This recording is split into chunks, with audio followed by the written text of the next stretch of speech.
Assalamualaikum warahmatullahi wabarakatuh. Halo Sobat Pemadam, bagaimana puasanya hari ini? Semoga lancar terus ya, sampai di hari kemenangan. Perkenalkan, nama saya Randi, host dalam acara Fire Chat, yang merupakan singkatan dari Forum Informasi Relevan dan Edukatif. Dalam acara ini kita akan membahas secara tuntas terkait pencegahan kebakaran, pemadaman kebakaran, dan penyelamatan. Nah, karena saat ini nih pas banget dengan bulan suci Ramadan, maka tema kita untuk kali ini adalah cegah kebakaran di bulan suci Ramadan.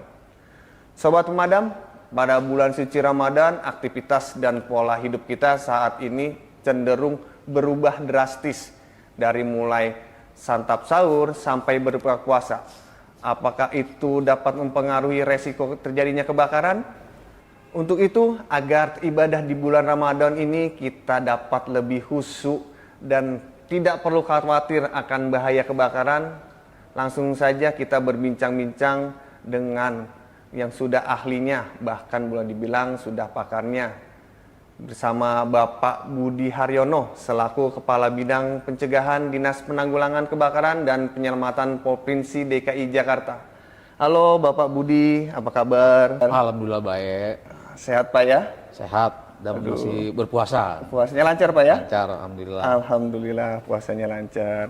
Pak Budi, ini kalau boleh saya tahu nih, menurut informasi sudah hampir 27 tahun Pak ya berdinas di pemadam kebakaran, dan Iya. kurang lebih 15 tahunnya Bapak habiskan di bidang pencegahan dinas. Ya. Jadi Seperti itu, awalnya Pak, ya? masuk tahun 1997 saya di pasukan, jadi tempur kita di lapangan sampai dengan tahun 2009 Nah, itu bergabung ke sesi pencegahan di Sudin Penanggulangan Kebakaran Kota Bekasi Jakarta Utara. Awal dari Jakarta Utara Jakarta berarti Pak Utara. ya, awal mulanya ya.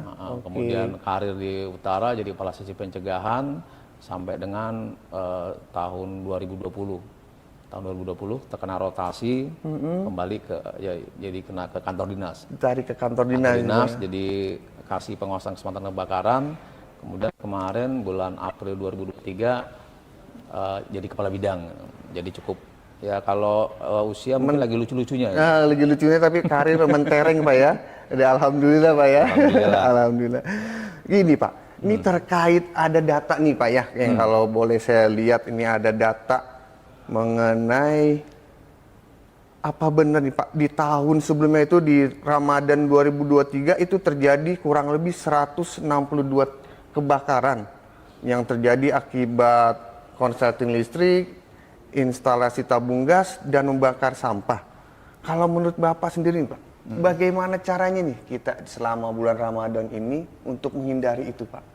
Ya baik, jadi memang Ramadan cenderung meningkat kebakaran. Kenapa? Karena memang masalah perilaku masyarakat berubah. Yang biasanya nggak pernah bangun malam, kemudian manasin sayur gitu kan. Nah itu sering terjadi kebakaran. Makanya kalau misalnya bulan Ramadan kadang-kadang tuh teman-teman pasukan tuh, wah kalau udah jam 2 jam 3 ini siap-siap nih. Udah siaga Pak ya, boleh Karena dibilang memang ya. tuh perilaku perubahan masyarakat itu yang tadinya tidak masak di malam hari jadi masak di malam hari. Sama juga ketika sore gitu kan. Nah ini perlu diantisipasi oleh masyarakat. Satu caranya memang harus disiplin juga masyarakat tuh. Jangan pernah meninggalkan kompor saat menyala. Nah ini kadang-kadang kan jam 3 itu ngangetin sayur gitu kan. Wah ada sinetron para penyari Tuhan tuh. Nonton. Ditinggal dulu jadinya ditinggal Pak ya, dulu, masak nonton. udah kemana, sinetronnya sampai kemana akhirnya Pak ya. Iya. Dan pernah kejadian juga itu ketika sore itu ibu-ibu lagi ngangetin sayur, di depan ada yang manggil, jeng nggak ngobrol lah mereka berdua tuh, ngobrol berdua ngalor ngidur, ternyata tuh itu sayur sampai gosong, sampai nyala api, kebakaran. Akibatnya tuh data di kita tuh ada di petujuh, daerah petujuh, 16 rumah habis kebakar. 16 rumah 16 pada rumah. saat itu Pada doang saat Pak ya. itu. Dan tidak hanya itu aja, 2 orang kakek nenek meninggal di tempat karena tidak bisa evakuasi. Nah itu bahayanya kebakaran akibat ninggalin kompor saat masak. Apalagi itu kalau puasa nggak ada yang manggil-manggil gitu kan, tapi ketiduran itu. Benar Pak ya. Itu salah satu. Di samping lainnya masalah misalnya seringkali nonton TV mau bikin kopi, nah ini kadang-kadang bikin kopi ini pakai itu tuh pemanas yang plastik gitu. Jadi Karena ketiduran sampai airnya kering, sampai kemudian ya airnya kebakar semuanya itu sering kali gitu. Nah nih Pak nih ya, terkait dengan pola hidup yang boleh dibilang berubah kan Pak ya, kita lihat kan berubah yang tadinya kita tiba-tiba harus bangun sahur, terus berbuka puasa.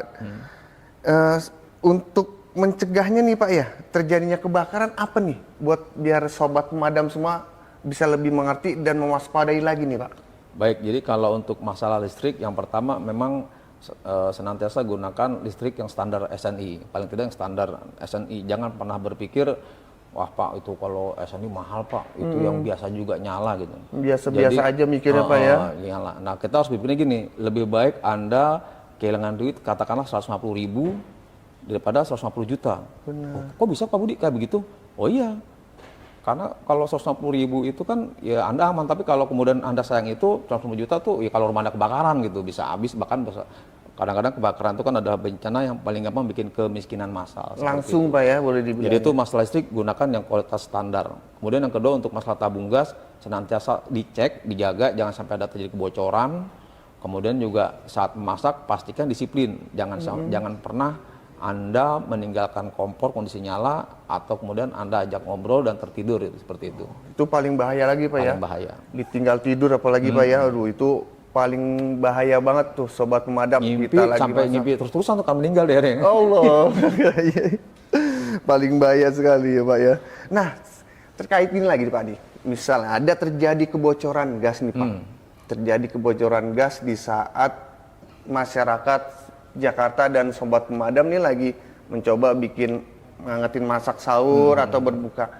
Apa nih Pak yang harus dilakukan jika terjadi kebocoran gas nih Pak? Ya baik, pertama mungkin kita menghindari kebocoran dulu kali ya. Ini jadi menghindari kebocoran tipsnya teman-teman sobat pemadam. Kalau misalnya Anda masak menggunakan regulator karet ya, itu harus sering dibersihkan.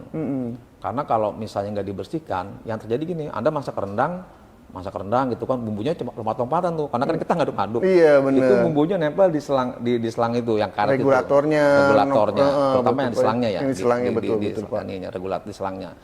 Nah itu dimakan tikus.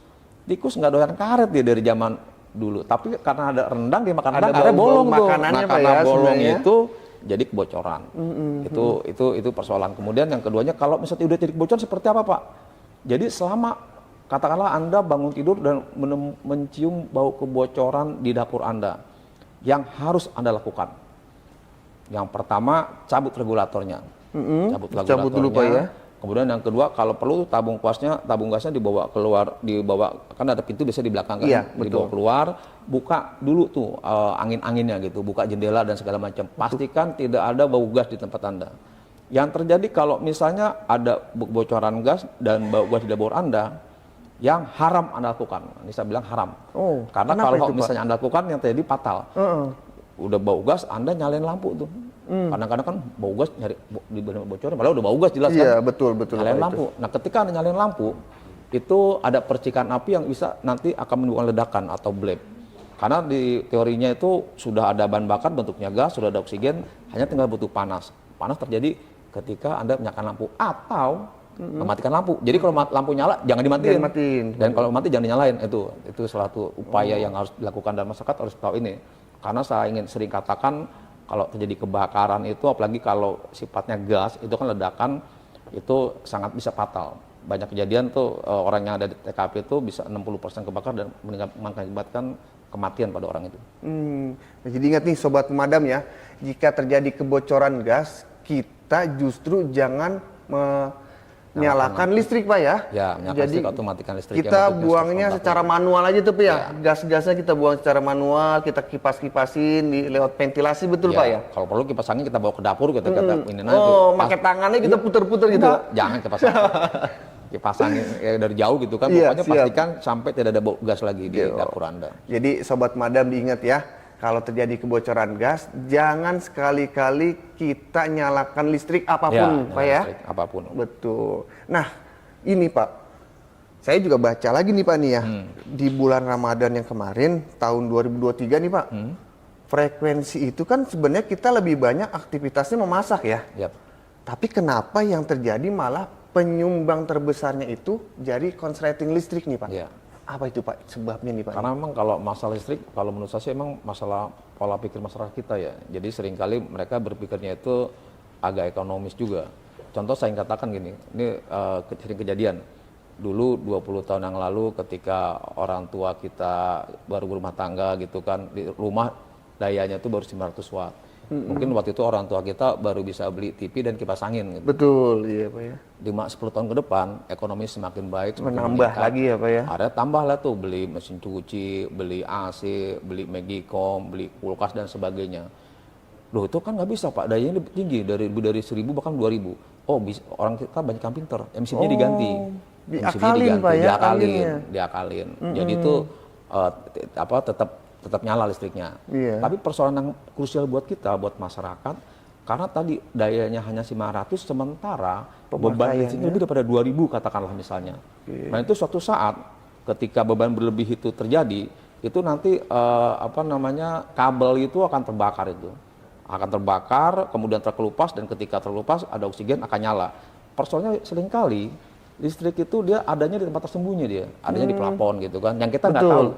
Nah, yang tidak terlihat Pak ya, malah ya, tidak terlihat. Tahu kemudian ketika di plafon kebakar, di situ ada kayu dan sebagainya, api besar. Terjadilah kayak ini, ada percikan api, kena kayu, langsung dah itu membesar Pak ya. Itu yang pertama. Kemudian memang masyarakat juga masih banyak yang berpikir tadi tuh masalah penggunaan kabel, masih penggunaan listrik yang rendah gitu, tidak SNI, kebiasaan menumpuk skala listrik dan sebagainya. Jadi tetap memang itu persoalan buat kita.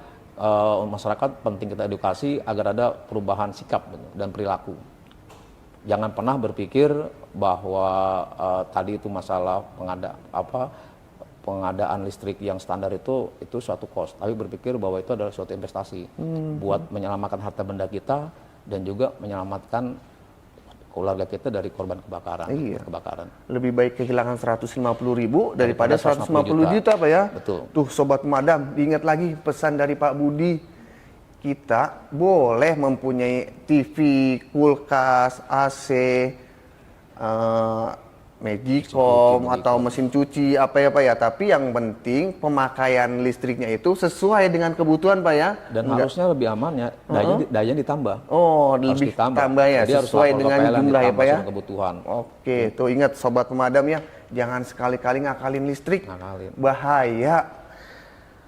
Aduh, paling bahaya kalau kayak gitu. Nah, Pak, tadi kan kita udah bahas masalah kebocoran gas dengan listrik.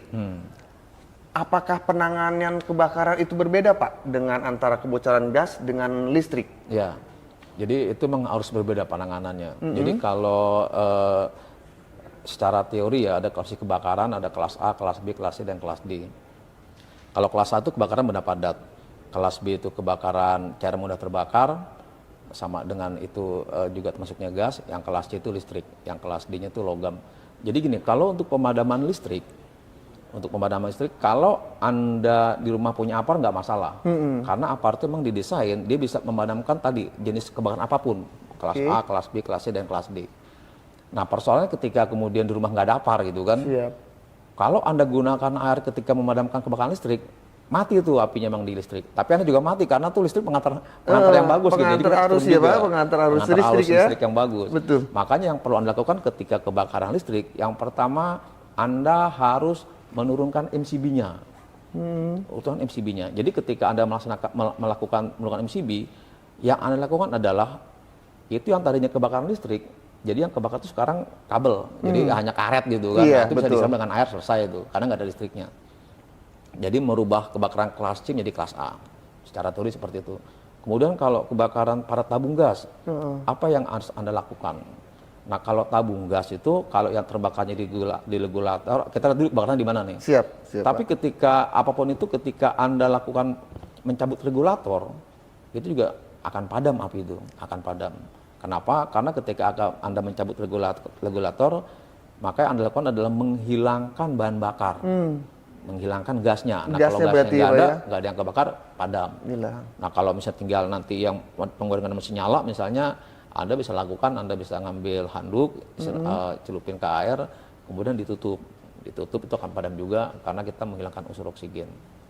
Seperti itu. Jadi beda penanganan ketika kebakaran Antara kebocoran tabung listrik gas dengan listrik, dan Pak ya? tabung gas. Hati-hati itu Oke. beda penanganannya. Listrik Anda siram dengan air akan fatal. Regulator pun tabung gas Anda siram air nggak akan padam gitu. Jadi yang dilakukan cabut regulatornya, hilangkan bahan Bakarnya, Pak gasnya. ya? Demikian. Nah, ada yang ketinggalan. Tadi kan kalau boleh dibilang gini, Pak ya, untuk kebakaran listrik bisa menggunakan dengan APAR, Pak ya, dan tabung gas juga bisa dengan. Karena kan tidak semua sekarang sobat pemadam dan masyarakat itu mempunyai APAR nih, Pak ya. Betul. Tidak semuanya kita memiliki yang APAR kan. Ada nggak, Pak, cara lain selain APAR untuk atau kain selimut untuk menutupi kebocoran dari gas? Ya. Jadi kalau teman-teman sekalian, ini kita cerita masalah yang sering kali penyebab kebakaran kan tuh listrik sama tabung gas ya. Betul, Pak, betul. Jadi kalau Anda nggak punya APAR, sebenarnya tadi sih udah saya sampaikan, yang pertama kalau kebakaran listrik, Anda turunkan MCB-nya, itu bisa Anda siram dengan air. Karena itu yang kebakar hanya katakanlah kabel, itu benda kelas A, jadi bisa dipadamkan dengan siram air. Nggak usah pakai selimut lagi tuh, siram aja mati. Gitu, Siramnya tutup jadi, Tapi Pak kalau ya? misalnya nggak nyampe ya mungkin bisa pakai betul. ini gitu. Nah kalau yang tabung gas tadi, kalau yang terbakarnya itu katakanlah di regulator atau di selangnya, cukup Anda cabut regulatornya, akan padam. Tapi kalau kemudian yang terbakar itu masih di katakanlah di kompornya atau di penggorengannya, nah Anda bisa lakukan, Anda mengambil handuk atau spray atau hordeng atau sarung, atau kalau ibunya lagi pakai Daster pakai kali, Pak? daster nggak apa-apa Oh, bisa juga ya, Oh, bisa, ditarik yang penting dikasih air, nah kemudian Anda buat tutup tutupin permukaan aja, apinya Pak, ya? itu. Sesimpel itu sebetulnya. Berarti apapun yang boleh dibilang di rumah yang bisa bermanfaat nutupin gas, bisa berguna sebenarnya, Pak ya? Bisa. Selimut, handuk, terus daster ibu kalau yang bisa, tapi jangan lupa dibasahin dulu, sobat pemadam. Nggak bisa langsung yang masih kering langsung ditutup, Pak ya? Nggak bisa, Itu menyala berbahaya, itu malah berbahaya. Ingat sobat pemadam. Jadi dari Pak Budi mensarankan, jika terjadi kebocoran gas nih, bisa selain ada selimut, bisa sarung bantal, daster, kain lap atau handuk, kasih air, ditutupi. Iya. Oke. Nah, Pak Budi, ini sekarang saya mau tanya nih, Pak.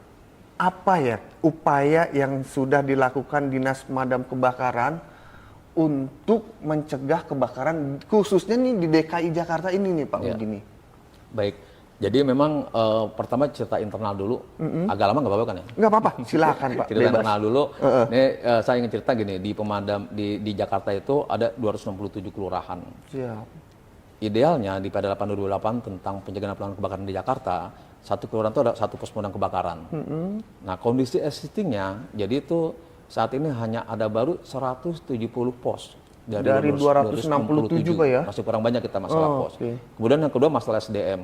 Masalah SDM kita kurang orang. Kajiannya seharusnya Jakarta itu pemadamnya jumlahnya 10.000. 10.000. Saat ini kondisi existing antara PNS dengan PJLP itu baru 4.700. Oh, Kita nggak masih nyampe kurang orang. setengahnya. Nggak sampai setengahnya. Sampai, Pak ya? Makanya upaya yang kita lakukan dalam rangka untuk pencegahan dan penanganan kebakaran, mau tidak mau, suka tidak suka, dengan memberdayakan masyarakat. Nggak bisa masalah penanganan kebakaran hanya menjadi beban dan tanggung jawab Dinas Gulkaramat doang. Perlu peran serta aktif baik masyarakat maupun juga instansi terkait lainnya gitu. Nah, yang sudah kita lakukan program-program untuk masalah pencegahan kebakaran.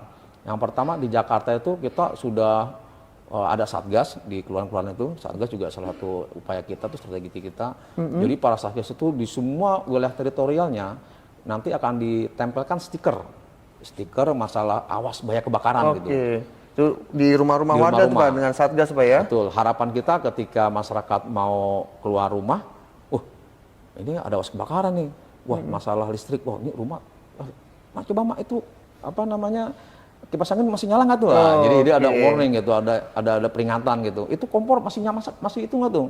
Nah, itu kita lakukan dari rumah tuh, dari dalam rumah. Kemudian di RT kita juga nanti kita buat juga namanya Red Car RT. Red Car tingkat RT. Kita nanti di Staf RT Jakarta akan kita berikan ada 2 anggota Redcar dan 2 APAR. 2 APAR dan Jadi, 2 anggota Redcar 2 tuh anggota di Redcar, karena setiap apa nih Pak? setiap RT. Oh di setiap RT berarti ya? Karena logika kita kebakaran nggak akan langsung besar, pasti kecil dulu. Betul. Nah di RW kita ada namanya Redcar RW. Jadi ada anggotanya, ada Meningkat lagi jadi meningkat supaya dari lagi. RT jadi ke RW ya? Bahkan di kelurahan kita ada Redcar kelurahan. Kita ingin sama dengan sepak bola Italia tuh teman-teman. Ada namanya strategi Catenaccio. Oke. Pertahanan bergerendel gitu Pak. Kita lakukan Iya, itu. iya.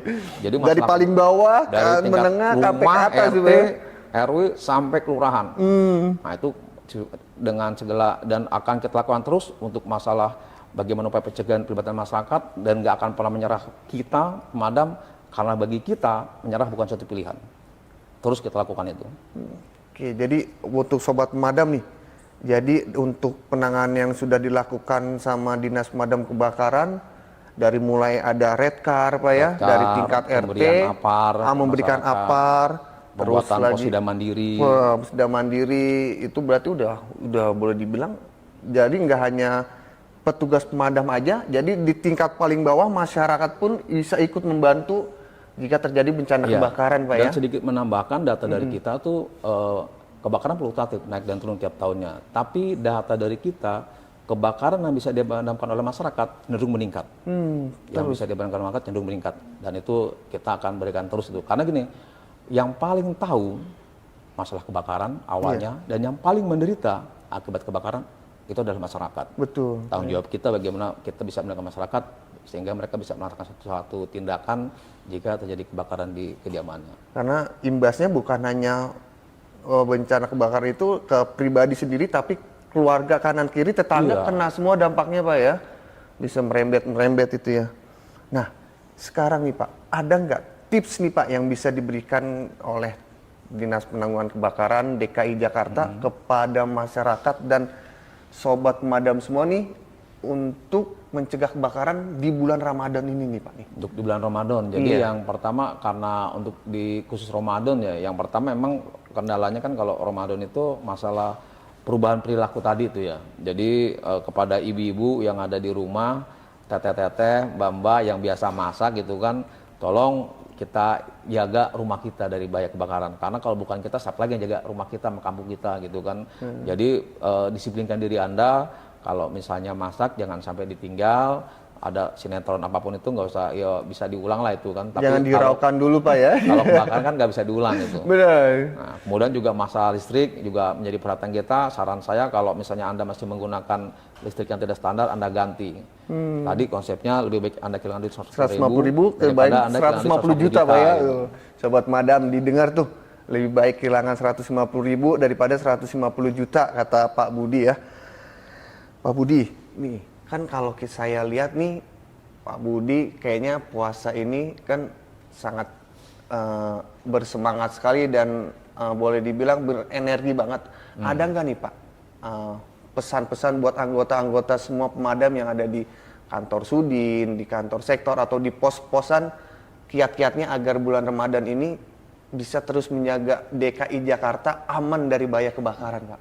Ya baik, jadi buat semua teman-teman damkar ya, yang dimanapun Anda berada, baik yang di level pos, kemudian sektor, Sudin, dan di dinas, bahwa menjadi pemadam kebakaran itu adalah takdir kita, itu adalah pilihan hidup kita. Jadi mari kita buat bangga Dinas Pemadam Kebakaran ini.